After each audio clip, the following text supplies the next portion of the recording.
အားလုံးပဲမင်္ဂလာပါ မင်္ဂလာပါ ညီမလေးတို့မေးချင်တာလေးတစ်ခုရှိလို့လေညီမလေးတို့ကမနစ်တုန်းက EU student အနေနဲ့ဆောင်ပွဲဖြေခဲ့တာဆိုတော့ညီမလေးတို့အနေနဲ့ foundation ရလည်းတက်ရမယ်နောက်ပြီးတော့ IMAT preparation တွေလည်းလုပ်ရမယ်ဆိုတော့အဲ့လိုမျိုးနှစ်ခုကိုဘယ်လိုမျိုးပြိုင်ပြီးတော့ manage လုပ်ခဲ့ရလဲ ညီမဘာမ foundation ကို join ခဲ့ရမှာတော့ဘာမ foundation ကကြတော့တခြား foundation တွေနဲ့ဆိုင်တော့စာသင်တာပို့ပြီးတော့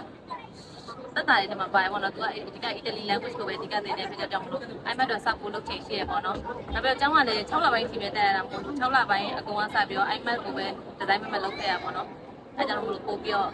IMAT တက်တော့ပို့အဆင်ပြေပါတယ်ဘာမ foundation အခုညီမလေးကဘယ်ကျောင်းမှာတက်နေရလဲ အခုတော့မီလန်မှာပါစတာလေးမှာပေါ့ပထမနေ့ပါဖြစ်စင်တဲ့ရောဗာတွေဘယ်လိုမျိုးပြင်ဆင်ခဲ့လဲအဲ့လိုမျိုး parallel တွေကို ဒီမှာလည်းပဲပါမာဖောင်ဒေးရှင်းမှာပဲအတူတက်ခဲ့တာပါမာဖောင်ဒေးရှင်းကကြတော့တခြားဖောင်ဒေးရှင်းတွေနဲ့ရှင်စတင်ချိန်နဲ့နေတယ်ပြီးတော့အရင်အချိန်ပြည့်မတက်ရဘူးဆောင်ပွဲကလည်း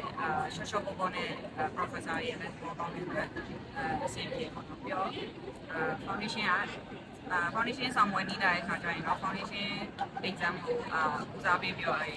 ဒီရဲ့3-4ရက်လောက်မှ focus လုပ်လိုက်ပြီးတော့အများအားဖြင့်တော့ IMAT exam ပဲအဓိကfocus လုပ်ပါ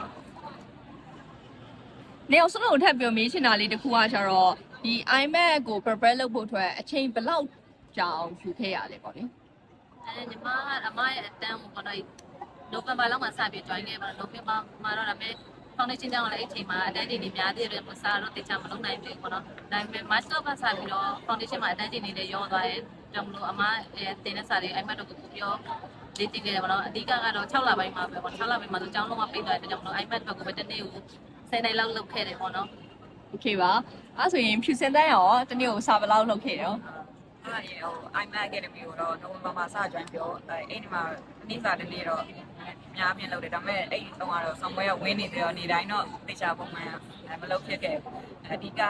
တေချာလုပ်ဖြစ်တာကတော့ foundation ကျောင်းပိတ်သွားတဲ့အချိန်ကတေချာလုပ်ဖြစ်တယ်ဒီနေ့ကို7နာရီလောက်လုပ်ဖြစ်တယ်ကာလီတော့တချို့ရက်တွေမှာတော့စာကြည့်ပွဲမှာထိုင်နေပေမဲ့